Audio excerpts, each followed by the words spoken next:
In the book of Daniel, chapter 2, verse 27, Daniel answered in the presence of the king and said, The secret which the king hath demanded, cannot the wise men, the astrologers, the magicians, and the soothsayers show unto the king? Let's talk about it. In the book of Daniel, family, chapter 2, verse 27, what does that mean? The phrasing is an interesting and risky choice for Daniel. King Nebuchadnezzar had ordered basically the slaughter of all the wise men because his court, like people, like his astrologers, his people that could, his psychics, all these people that could tell the future, admitted they could not conjure up the king's own dream that he had because the king wanted to know what his dream was about. In Daniel 2, just take the time to read the whole entire chapter, family. But Daniel is only before the king now because he claimed he could provide an answer to his challenge, to the king's challenge.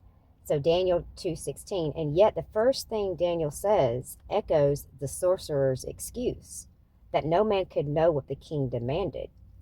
This may also have been a subtle way of questioning the king's enraged response when the Babylonian sorcerers failed to meet his challenge, right? So, however, Daniel will continue to make an important point, referring to the various occultists of the kingdom. Daniel 1, verses 20, and Daniel 2, verses 2. He suggests that human wisdom or spirituality grounded in false gods is useless, much as the plagues of Egypt proved false and the Egyptian deities were powerless in Exodus 3:19 through 20, Exodus 7:5, Numbers 33:4. So Daniel's ability to uncover the king's dreams shows that the Babylonian idols were, useless. They were nothing. This power, of course, is credited to God and not to Daniel as a human being, okay? We all know that. And that's in Daniel 2:28. So the scene resembles Pharaoh's meeting with Joseph many centuries before Daniel in Genesis 41. So like Nebuchadnezzar, the Pharaoh was bothered by a dream he did not understand, which none of his advisors that claimed they knew everything and had all the answers, had all the wisdom and all this, and that, they could not untangle. They couldn't come up with an answer. Joseph stood before Pharaoh and said, it is not in me. God will give Pharaoh a favorable answer, Genesis 41:16, before demonstrating God's power by giving the dream's exact prophetic meaning. So Daniel 2:24 through 30 records Daniel as his initial statement to the king regarding the king's disturbing dream. Daniel 2:1 through 3. Family, God revealed the truth to Daniel in a vision. Daniel 2:17 through 19, and Daniel will credit God alone with the knowledge he is about to share. It is none of him. So humbly, Daniel agrees that what the king had demanded was impossible for any person. Daniel 2:10 through 11.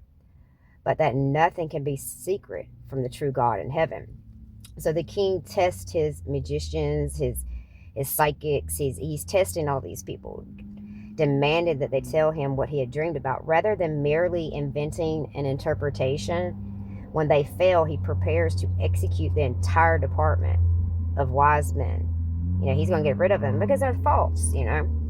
Daniel promises he can meet the king's request and is given a special vision from God. So the king dreamed of a massive statue, that was shattered into powder, basically, by a supernatural rock.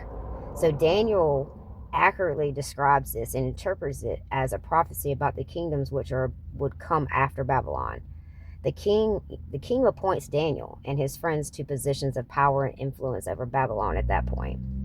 So, but chapter 1, the whole context, introduces King Nebuchadnezzar of Babylon to Daniel, a captive young from Jerusalem, and 3 other Jewish boys.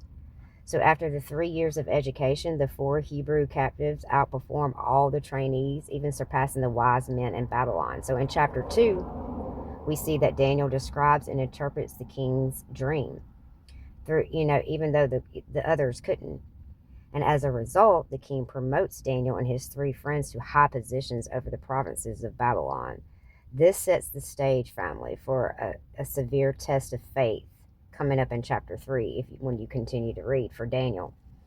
So the book of Daniel contains famous Old Testament stories and prophecies, family, and some of them are still coming to pass.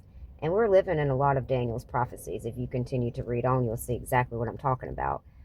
I named my son Daniel.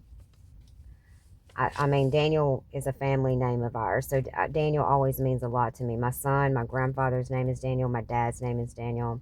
But Daniel, the book of the Bible, Daniel was taken from the Israelite people and made an advisor for conquering empires. He demonstrated faithfulness and wisdom, family, during many years serving in this role.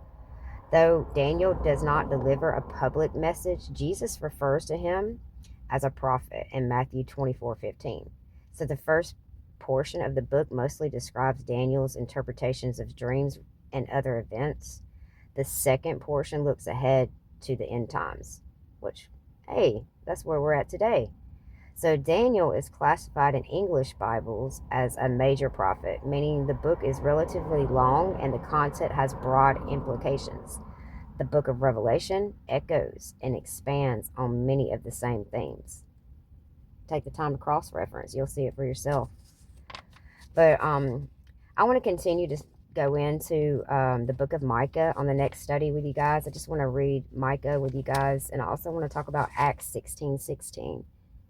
I love you guys. I hope y'all are having a good week.